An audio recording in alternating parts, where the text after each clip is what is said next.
Okay, well, look at that. Look at that. Lots of trees in the ground. I'm really tired. This guy's lonely over there. I'll tell you about that in a minute.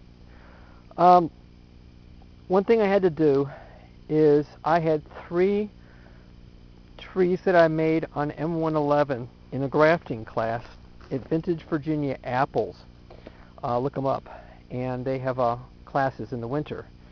And I really don't have a place for them yet. So since they're really baby saplings and they were potted, at least for now, I'm going to let them winter over in the pot. But what I've done is I've planted the pot, and the idea is to get the root ball below ground to keep the moisture steady. And it's going to see the same temperatures as if it was planted anyway. Now come spring, when it's dormant still, I'll pull it, bare root it, and transplant it after I put dip on it into a designated area with a tree stake. I don't have a lot of semi-dwarf right now.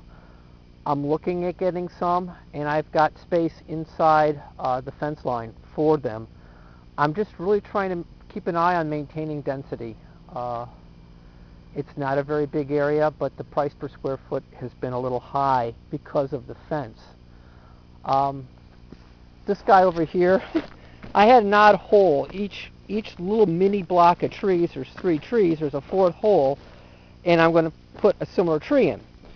And I've kind of messed up. So this guy's over here, and this guy still needs to have his guards put on to keep him safe. Now, I have to put the cross beams on so I can put the wire on, and then those guys leaning over there won't lean so much.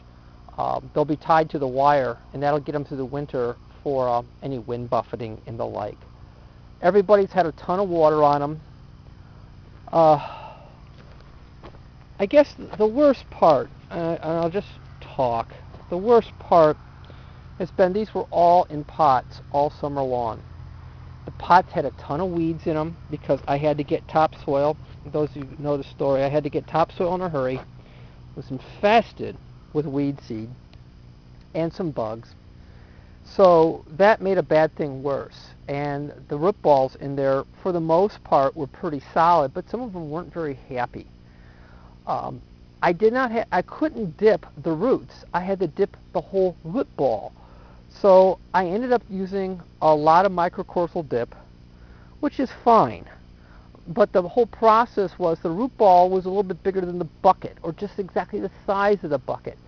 So, and when you dip it, it gets really heavy, and there's a lot of strain on that trunk below the bud, the junction, while you're putting it in. So it's not great.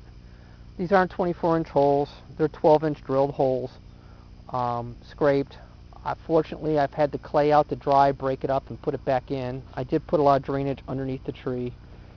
And since I don't have any drip irrigation in place, I'll be driving out here with carboys of water to keep them moist until they go dormant. And, you know, it's like winter.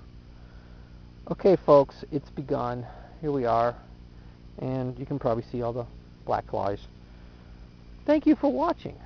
Like hearing from you all. Take care. Bye-bye.